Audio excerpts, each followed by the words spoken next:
for pyrolytic fires. So there's actually not necessarily a whole lot of oxygen or anything in there, but there's enough moisture and there's enough critical conditions for the chemical fire to start. And once they start deep inside the pile, they're very hard to control.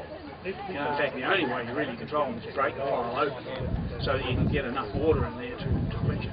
So managing compost piles is very much about temperature, keeping adequate moisture in there, because even when they get, I think there's a tendency to say, oh, well, just dry them down, it'll be safe. That's not true. There'll be pockets in there where there is enough moisture, etc., to get the temperature, get the fire started. Of course, once it's started, through pyrolytic process, it doesn't necessarily need a huge amount of oxygen. It goes small until it gets to the surface, and of course, then away it goes. Something I want to ask you. Can horse manure be turned into mulch? Yep. That's right. Well, when you say can horse manure be turned into mulch, horse manure will turn into really good compost. When we talk about, it's always a bit of a tricky area, I find, compost and mulches.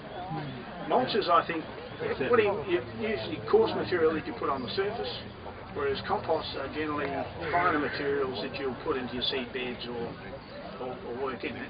Now you can use the fine material as a mulch or a light dusting on the surface, and it works fine. Because we've got horses at home, that's what I was going to say. Oh yes. Can they make plenty of stuff? Yeah. But what you've got to remember about just straight horse manure, if you spread it around, just spread it around enough, it can breed flies and it'll do a few other things, create odours and all that sort of thing. Whereas the composting process, if you do it, even on a small scale, manages those problems. So you can still do it with horse manure if you without getting the flies and stuff. Now, the trick when you start using a lot of manure is, guess what? You've got a lot of nitrogen in there and not so much carbon. So that, and also, of course, it's usually very hard to get air in there. Manure is quite solid. Chicken manure, which has got bedding in it, is a little better.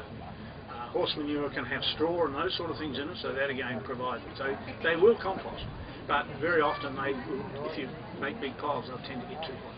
So you've got to watch that. Which manures have problems with weeds? Does horse manure have? Look, any manure, it depends on their exposure. I mean, if it's a manure that's coming out of a stable, in which the animals are housed, it's less likely to have weed seeds in it, because then if it was manure that's stacked up, weed seeds blow into it. That's generally the rule. Chicken manure is usually very good for that exact reason, is it comes out of a shed, is very quickly picked up, and then they either bag it or do something else with it. So it's often fairly free. Whereas if you buy sheep manure, you know, sheep manure is usually from open yards and that sort of thing. That's really, you know, it's great manure, but also it's great for bringing in just about every weed known to mankind, especially every weed out of the wheat belt. Yeah, that's right. Yeah, exactly. Yeah. What about the turning of the actual pile? We've got a well, what I've been doing is just using our old rotary mower. For all the prunings and so on, the lawn prunings, to smash them up. Yeah, as well, and then putting it into like a big box type of